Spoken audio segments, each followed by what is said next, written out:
Recording. All right, we're going to go live on Facebook.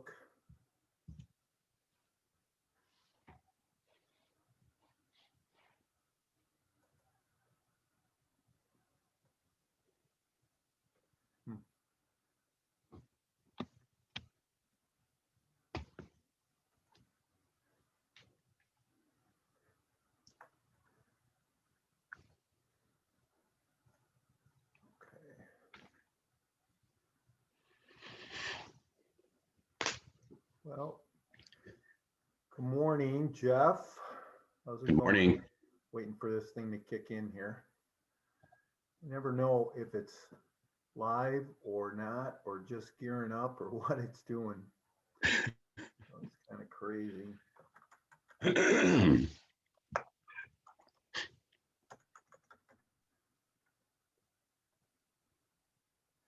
But yeah, he must not be getting on.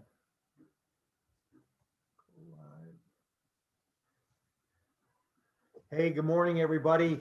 It is Mike, and I am coming to you Saturday morning with Multifamily Unplugged, the #1 Saturday morning radio show for the real estate investor, broker, and property manager. Well, I think it's the only Saturday morning radio show, you know, Jeff? Hey, I don't think that Carl's going to join us this morning. I know that he's out of town this week and spending time with his parents in Columbus. So I am just joined by my guest, Jeff Allen, this morning, who I'll get to and introduce in a moment here. But you know, Saturday morning Multifamily Unplugged. This is where we dive into raw, unscripted conversation about multifamily, about real estate. And today we're really going to roll our sleeves up and do a deep dive into some property management techniques. And I know Jeff has got a lot to offer. Hey, I'm Mike Morawski. I'm the co-host of the Saturday morning Multifamily Unplugged show, and normally joined by my co-host, Carl Moose, who we proudly usually call Moose, but he's not around this morning. So hope he's enjoying time with his folks in Columbus. So Carl, if you're out there and you're listening to us, good morning. I hope you have a great day. Hey, listen, everybody, go wake somebody up right now. Go tell them that we're on the air. We went live, grab their coffee, sit back, enjoy this ride, because it's going to be crazy. I got a couple headlines to cover this morning and talk about. But before we do that, let me introduce our guest, Jeff Allen with Executive Management. Jeff is from Boise, right, Jeff? That's right. Why don't you give us a 2-minute overview of yourself, Jeff, and what you do, and then I'll finish up here. But sure. Thanks for having me on the show, and yeah, I'm really excited to drink coffee this morning. So it's a great opportunity. But no, I usually drink coffee. I do usually drink coffee, but you always need an excuse, you know, to drink it more. Yeah. So, anyways, originally I'm from Southern California, and I got into property management down there, and really just through experience worked my way up kind of the ranks, and ended up migrating up here in Boise, Idaho about 8 years ago. And, you know, just working with management companies, somehow was able to fold into partnering with a local developer. And from there, things have just kind of exploded. And that's how Executive Management Services was created. So yeah, it's been an exciting ride, especially during such a difficult time. Yeah, nice. Good for you. Well, listen, we're going to roll our sleeves up. We're going to do a deep dive into some property management, some strategies and techniques. I know that you are full of a whole bunch of information and things that could be helpful and help us out. So, Jeff, I want to do a little housekeeping first. So, you know, would you please join us on social media? Go out there, like us, subscribe to our program, to our YouTube channel, to us on Apple, iPhone, or iPod and Spotify. Boy, I'm tongue-tied this morning. I was out with my kids last night, Jeff, skiing. And yeah.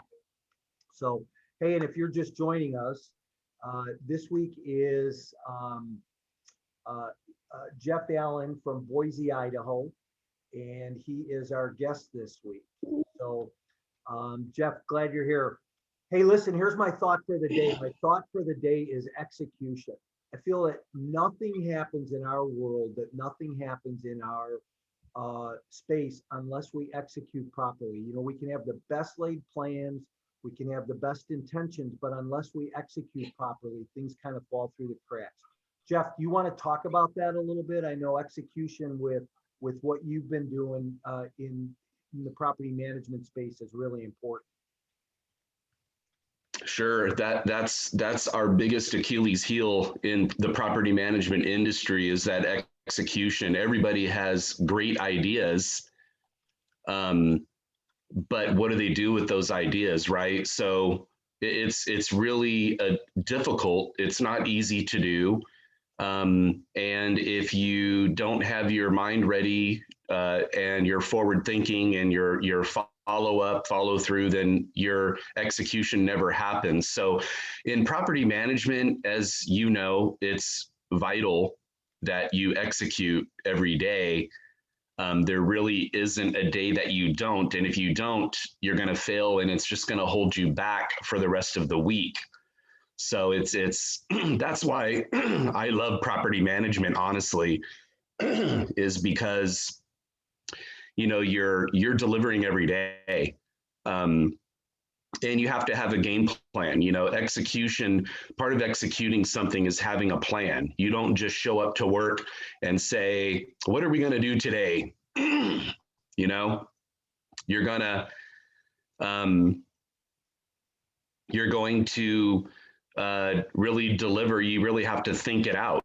You got to sit down, have your cup of coffee, and you really have to roll with the punches and get the team ready to go.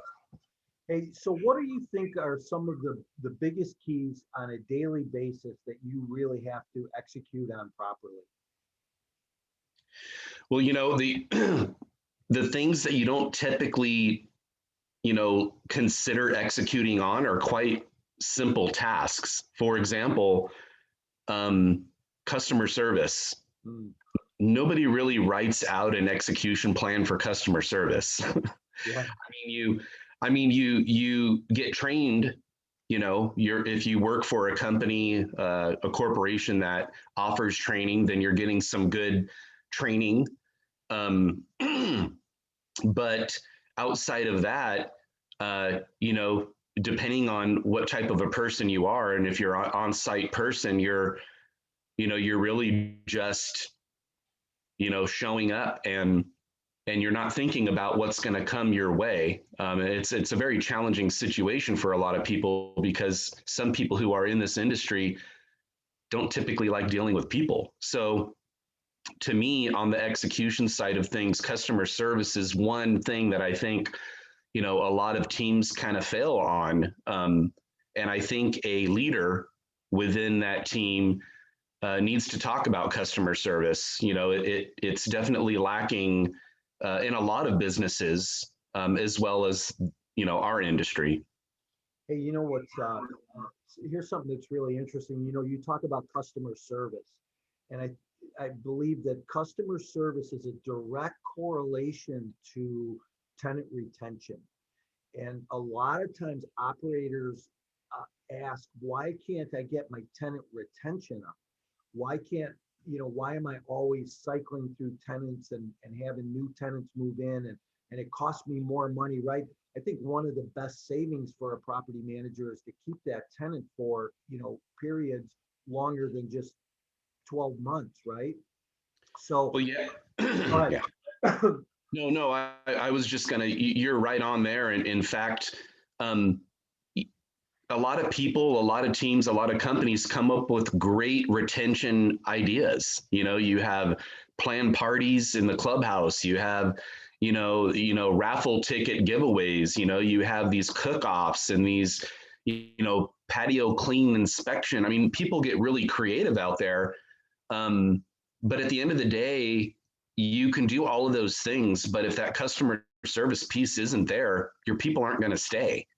And then that's, and that doesn't just go for your sales associate or your property manager. I mean, we're talking about maintenance. Maintenance people are a huge driver of that retention that I think a lot of people understand, but the reality is I don't think they fully understand how important, a position like that is to a property or properties. So what are some of the key factors or key metrics that a maintenance staff should be involved with when it comes to tenant communication, tenant retention? There's, what it all boils down to is personality, right? If not all of us have a great personality, sometimes we have personal things in our lives that, kind of reflect on, our outside skin, and it's not easy to put a smile on, but you have to understand that tenants are the same way as you are. Their personal lives are affected in some way, shape, or form, and it's your duty, your responsibility as as an employee of any company, or if you own your own business, no matter whatever you're doing, is to put that smile on your face and to serve people. And as far as your question on maintenance, it really is as simple as showing up when you say you're going to show up. It's kind of like what your parents taught you early on in your life. You get up, you get ready for school, you brush your teeth, you comb your hair, you show up to class, you participate, you don't become a nuisance, you do your homework, you turn it in on time, all of those things that we all hated to do that our parents made us do. Those are all developmental tools that build your character, and you become who you are today in the working force. So if you really do those simple things, a work order's there, you have an appointment, you show up at 9 o'clock, you knock on the door, you put a smile on your face, you put booties on your shoes to, show them that you're courteous, and you don't start nitpicking their apartment. You thank them for welcoming you in, you do your thing, and you ask them if there's anything else that you can do for them. I mean, I know that I'm not talking, this amazing, concept, something new that your listeners probably haven't heard, but a lot of people don't do that. Yeah. And I think that everything that you just said there is so critically important that if you're an operator or you are a manager right now, and grab this recording and rewind that, because there's a lot there that you said, everything from as simple as putting a pair of booties on and well, telling the tenant, thank you for letting me in your home. Even though you're there to do something for them, they're still, giving you that hospitality. So, hey, I want to shift gears here real quick just for a second, because one of the things I was looking at, we always talk about some headlines in the news and things like that every week. But one of the things that I came across this morning when I was just doing some research was the 25 best places to live for a quality of life. And at the top of the list is Boulder, Colorado, Ann Arbor, Michigan, McAllen, Texas, Brownsville, Texas, Madison, Wisconsin, and Green Bay, Wisconsin. Found it very interesting this morning, for the first few. Any thoughts about, because I know you live in a really great place to live, and skiing and hiking and biking and all kinds of stuff that you can do there, and those types of things bring quality of life.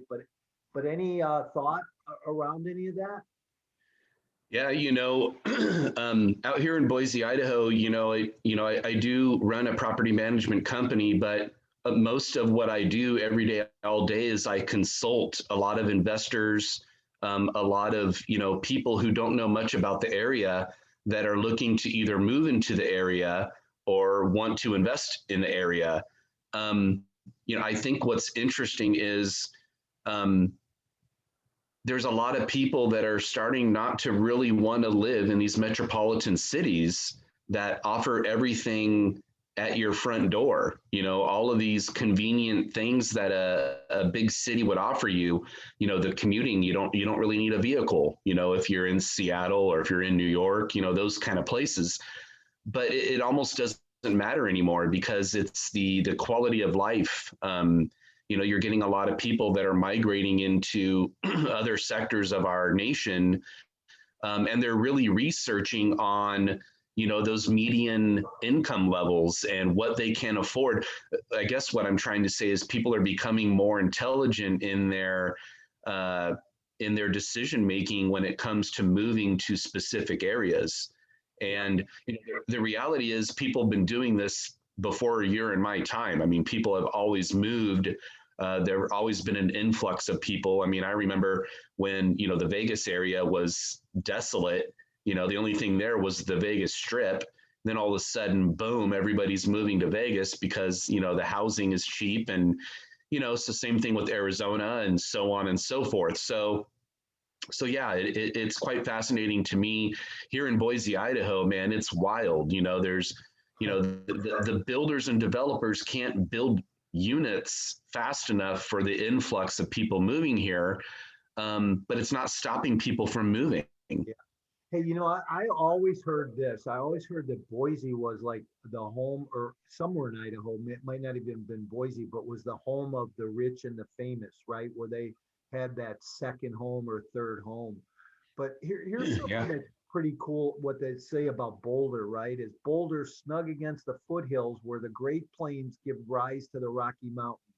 Boulder is nothing if not a looker. The city reveals its spectacular crest of a hill from Route 36.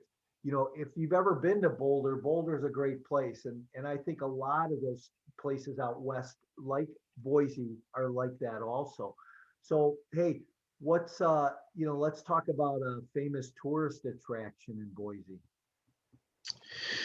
Um, what's interesting about Boise is we're on the very cusp of the southwest corner of the state. So, we're 30 minutes away from the Oregon border. We're not too far. I mean, you could basically get, to Seattle in 8 hours. You can get to Portland, you can get to Central Oregon where Bend is in 5 hours, Salt Lake City in 5 hours. I mean, all of these surrounding areas, I mean, Yellowstone, is 5 hours away. So you really, you're really close to a lot of different things. Mountain resorts are 2 hours away from us, McCall and Tamarack and all these great resorts. Sun Valley is a real big spot. It's a couple of hours away as well. Yep. Hot springs, we have natural hot springs all over the place. It's awesome.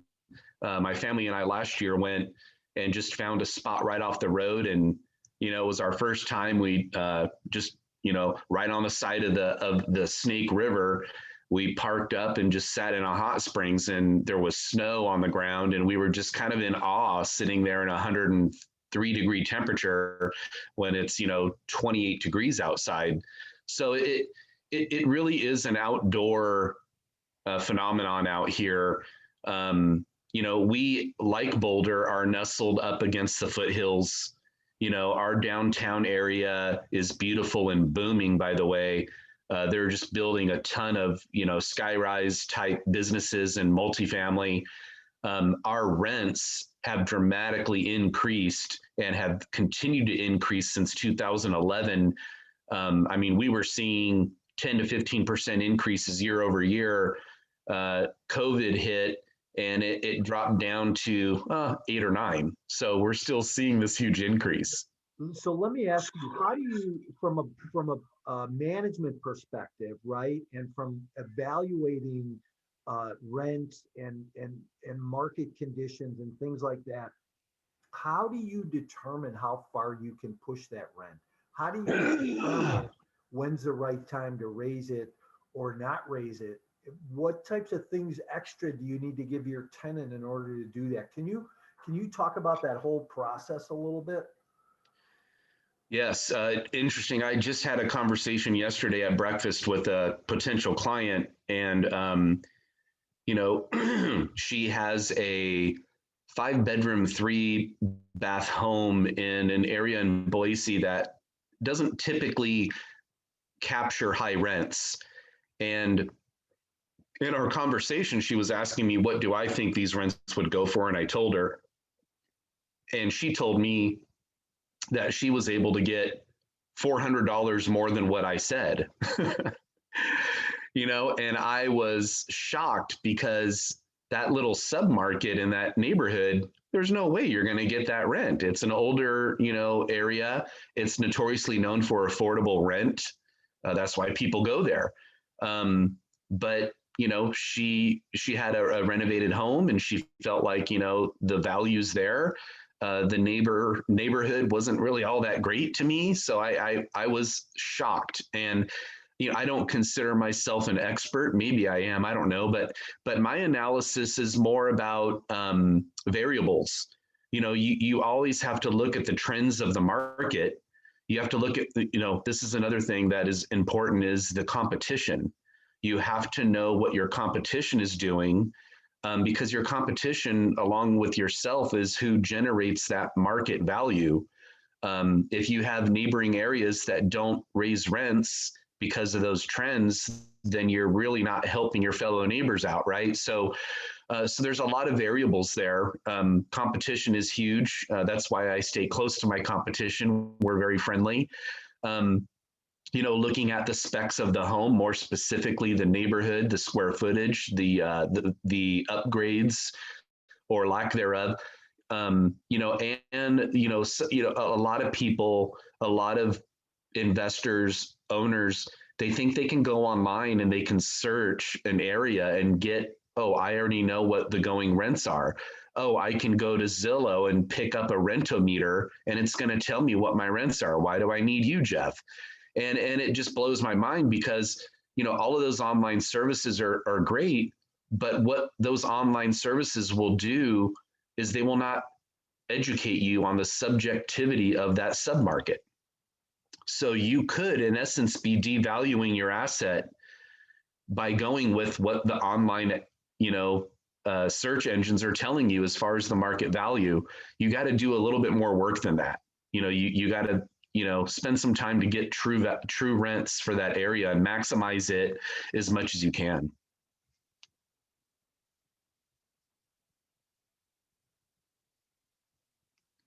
You're mute. Yeah, probably should Yeah. unmute, huh? If I'm going to say something. I couldn't agree with you more about the devaluating your property from doing things improperly, right? I've been talking about that for a long time about these Zillow programs where, and they're not the only one, but where they're going in and they're buying property at a reduced rate off of the retail value, right? And what's happening is they're resetting markets, and I think that I that, know. you know, long term could be an issue. When do you ever secret shop any deals? I used to like to secret shop. I'd go out and I actually found my best employees from secret shopping other deals. Oh yeah. Um, you know, if you're in the property management industry, secret shopping is a love-hate relationship. You know, it could get you in trouble and it could really make you a rock star. So, you know, that secret shopping technique is to me so important with every industry. Doesn't matter what you're into. You should know your competition, and along with that, it allows you to evaluate your own business, the people who work for you, and it shows you who is rocking it out there. We have a great staff, that I have a great staff that works for me, but you know, in secret shopping out in my area, there's some people that blow my mind. I mean, and what really sticks out in that process is their personality. It's not what they know about the market. I mean, yeah, it's great to know your market. You got to know your competition, but you don't really have to know a lot about property management to stick out of the crowd. Your personality is going to win you over, and ultimately that's who's going to move into your homes or your apartments is your personality is going to win people over more than anything. And doesn't it really come down to one key factor, which is communication? How well Oh, are we communicating with our tenants? You know, and you said it earlier, even on the maintenance side, right? Are repairs getting done? Are they being communicated? If you're missing a part, are you communicating to the tenants? You know, I think communication is such a big factor. yeah. Well, it's interesting because my organization, we're not a large property management firm yet. But we are playing with a lot of big players here locally. And the one thing that I've told my staff, and hopefully if the one thing they've learned while working with me is be responsive, answer the phone. And we're very busy because we wear many hats because we're a smaller organization. But that phone's going to ring, we're going to answer the phone. And I don't know how many people have told us, oh, thank God you answered your phone, and it's like sometimes, and I get it, trust me, I've been on multifamily units where, I got 1,000 doors that I'm managing, and we're busy, we don't have time to answer the phone. I understand that, but taking the message and calling them back, in a sufficient amount of time is great. But you got to answer the phone. You got to, when that phone rings, I tell my staff it's money. We don't know who's answering the phone. And it's really just that simple. And in this market out here, nobody answers the phone because everybody's fully occupied. I mean, our vacancy rates are under, I think there was a new economic report that went out here. We're like under 1% vacancy. And you know what that means. That means you better raise rent. Right. And we're raising rent. Some of us are. Well, And it means raise rent, but it also gives way for new construction starts. Because yeah, you're going to have the developers go, holy cow, look at Boise, or look at this market. We could put a couple of new, we could release some new doors, right? So I think that it gives definitely. way to that as well too. Hey, here's the other piece from a third party management perspective. And what I just, there's some people out on Facebook Live. If you guys have questions this morning, you have any interest in property management, you want to know something specific, go ahead and write it in the chat. If you're out on Zoom, write it in the chat and we'll get those questions answered for you this morning. But Jeff, here's what I was going to say from a third party management perspective. So when you own a management company and you're managing other properties for other owners, when I would meet with an owner, the biggest complaint I got from owners was that number one, I didn't hear back in a timely manner from my management company. I need somebody who can communicate with me more. And the second thing was I didn't get my rents quick enough. They held on to my rents too long. I think those were the two biggest factors for selling third-party services to other owners that really become effective in Yeah. Man, you're hitting the nail on the head this morning. It's true, and the reality is property management companies, a lot of them do great things. They have great resources. They're connected to their community. They, deliver. They have all of these amazing people that work for them. It's like they have everything that they need, but they can't seem to get that communication piece figured out. So people who leave a property management company to go to another, it's not because they're not knowledgeable or they can't do the job. It's because they don't answer their phone or their email, or they can't explain something on a financial statement. It's crazy. It's like you get your financial review each month.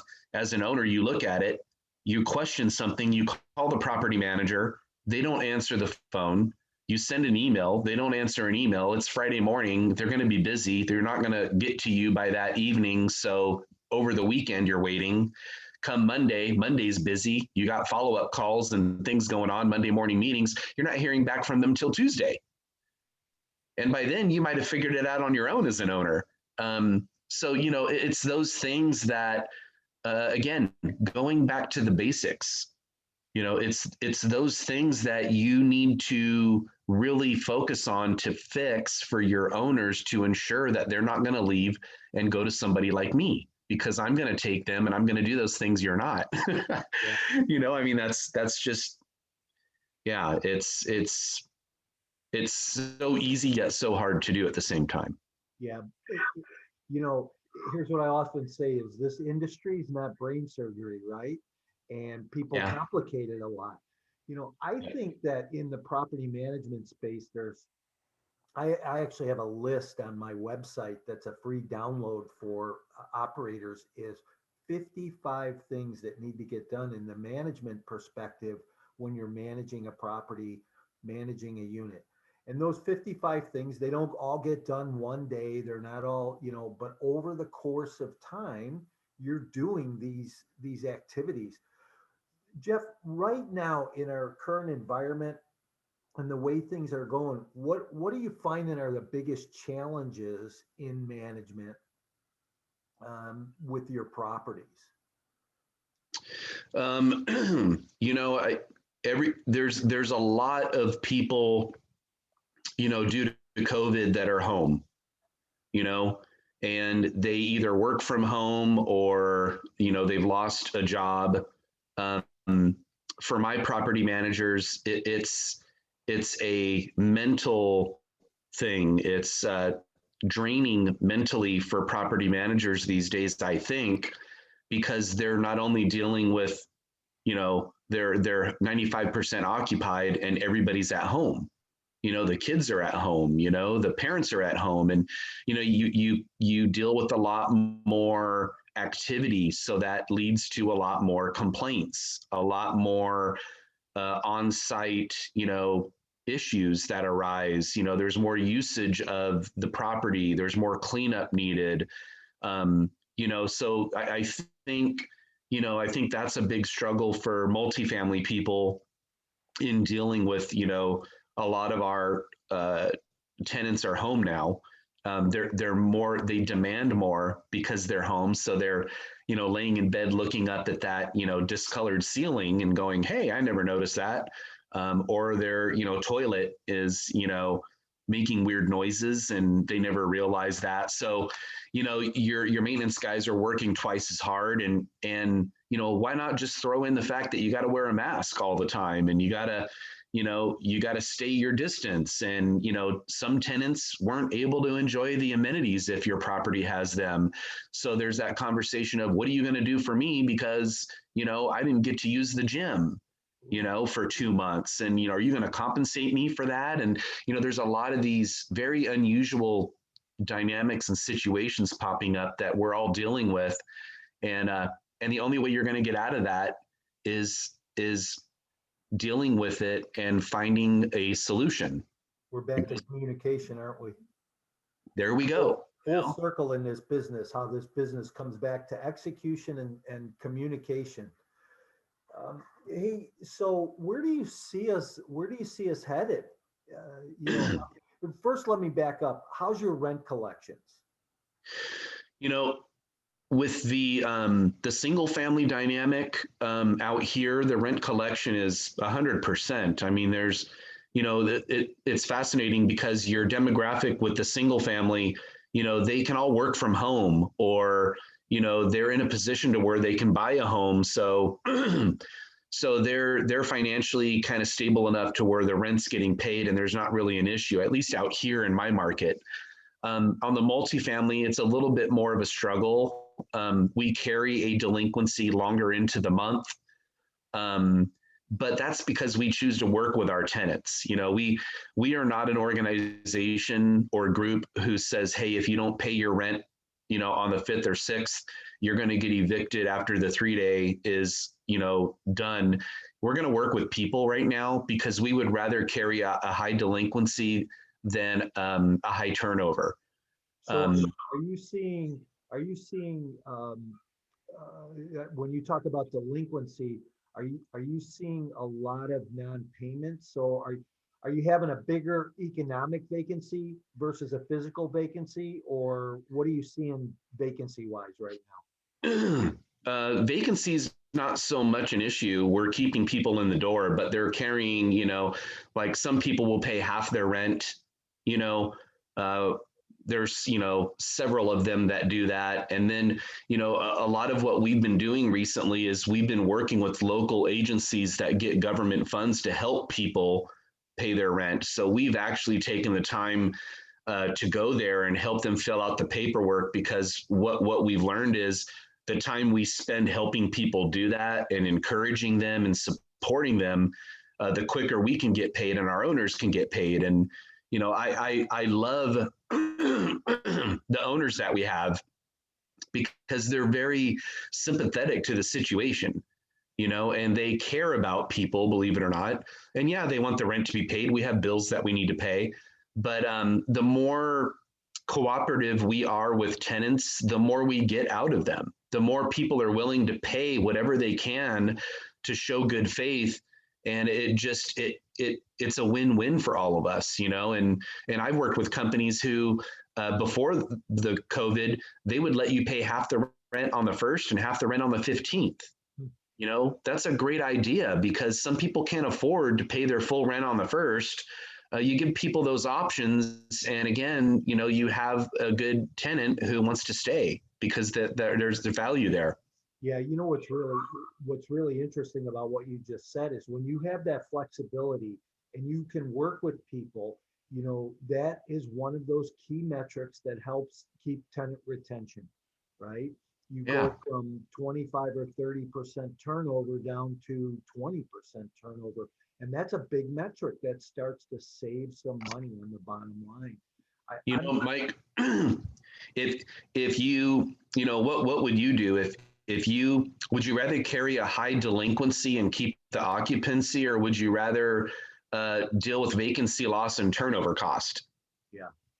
And then finding a renter and paying money and time to find another renter. It's like, if you have somebody who's standing up and fulfilling their obligations and their promise to pays, then you want to work with those. I mean, we all have people who can't do that, and those people end up moving out, and that's fine. You're going to have people who move out who need to get evicted, but the majority of people don't want that. The majority of people will work hard to show you that they want to stay, and you want to work with those people so you're not dealing with spending triple the amount of money to find another renter.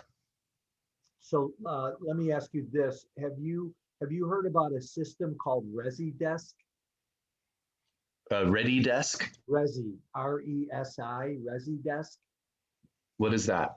It's it's an interesting system that these guys put together that helps with metrics, tenant metrics, and it increases your tenant retention, or helps you through the communication. I'll put you in touch with Jack, and I think it might be something very interesting for you to take a look at, because it's all about communication, and it's all about the metrics around communication. And so I love it. It doesn't replace property management software. It adds to it, so it enhances what you currently do. But I'll send you an email later about it. So awesome. So listen, we're getting close to the end here this morning. Any thoughts, a couple of good tips or secrets from a property management perspective that you can share with our listeners this morning? When I go to a question like this, there's so much that I think about. So I hope I don't ramble on, but I apologize to your listeners for not giving any profound information and more specifics. But if your listeners did want a more in-depth conversation on operations, financials, sales, marketing, whatever, they can always reach out to me if they would like to talk about that. But I think this conversation today, what's so important for us to talk about is the simple things. The personality, the communication, all of those things, putting a plan into action, you know, it like you said, property management is not rocket science. You know, anybody can do it really, but it really takes a lot of ownership, you know. So with my team, you know, from my leasing person to my property manager to my maintenance tech, I want them to be little owners of a property. You know, I don't want them coming in at 9 a.m. or clocking in for the day at 8:59 and leaving at 5:59. You know, that is not going to create the success for your property or your portfolio if you have an employee who just wants the paycheck.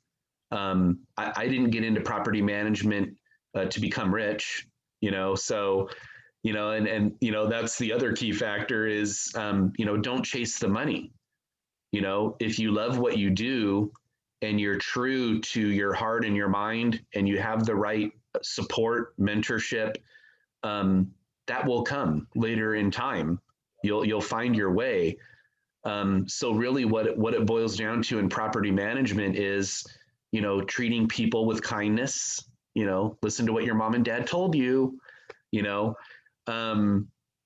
showing up, you know, showing that you are there for them, that you're available, that you follow up and follow through and see things to the end. You take the ownership. You know, everybody knows this, but why don't you do it? So, you know, don't sit there and listen to me and go, yeah, Jeff, we already know this stuff. Is there anything new you can tell us? No, you're probably the one who doesn't do this. So listen to me and listen to yourself and do it. Putting things into action is the key in property management. Awesome. So you started to say if people need to reach out to you that they can. Go ahead, tell people how to do that, Jeff. Yeah, so we're on LinkedIn, we're on Facebook. We have all of the social media stuff, but we also have a website called executivemanagementidaho.com.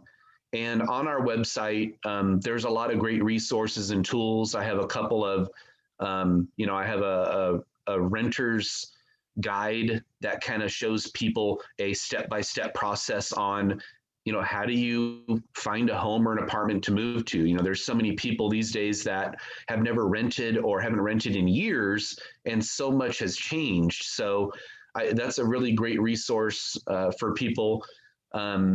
There's also a contact us form on our website. You can fill it out online there and it goes directly to me so that we can connect. So, you know, there's also phone numbers and stuff, 208-314-1400. That's our office line. You can give us a call and we can connect that way too. Perfect. Well, Jeff, I appreciate you being here this morning. I think if I remember correctly now, Carl's not here because he is with his parents in Columbus and they're at the lake house and there's no reception. Usually when he's out there, he still gets on, but I think he said that they wouldn't have any reception today. So, you know how internet can be. So yeah, no. Sorry he couldn't be here with us, but this has been good. It's been enlightening, and I like Saturday morning. You know, it just kind of kicks some things around a little bit, so it makes sense when we can, right? Yeah. Any last thoughts? Yeah, you know, I just think that, you know, with your audience, you know, if they're into investments or property management, sales, you know, I think what it boils down to with any industry really is, you know, the mindset. You know, we've been hearing about mindset a lot lately, but the reality is the mindset conversation has been around for ages, and I do truly feel that the mindset is everything. You know, if you show up to work and you're not happy, you need to make a change within yourself to improve what you're delivering to others. So, you know, property management is so much more than just collecting rent. You know, we wear so many hats, and you know, it's a very proud industry to get involved with, because we do take care of people on a mental level, and we do take care of people on a monetary level. There's just so much involved that I don't think people realize. And give your fellow property manager, a high five, and say thank you for your service, because it really, there's a lot of work involved, and sometimes you don't get paid all that much, and sometimes you do, but people do it out of the kindness of their heart. Yep, awesome. Good point. So key takeaways this morning for me are mindset, execution, and communication. Really big key takeaways. And I think that if you just took some time to sit down, think some of that through, that you'll figure out in your own space, your own investing, your own management style and techniques, how to do better at what you're currently doing. We can always improve, right? We can always improve. Jeff, thanks for being here this morning. This has been great. And Thank you. everybody, all my listeners, hey, thanks for being here. Be back next week. Next week, we have a really unbelievable show. We're going to have 4 powerhouse women involved in the multifamily space join us. It's going to be really exciting. There'll be a lot of good communication and banter back and forth, I'm sure. And that's going to be a lot of fun. And please go to YouTube, My Core Intentions, become a subscriber, like us, love us. Same thing on Apple and Spotify. Please support us and help our following grow. So tell somebody about us. Hey, have a great week, everybody, and we will see you next week. Thank you.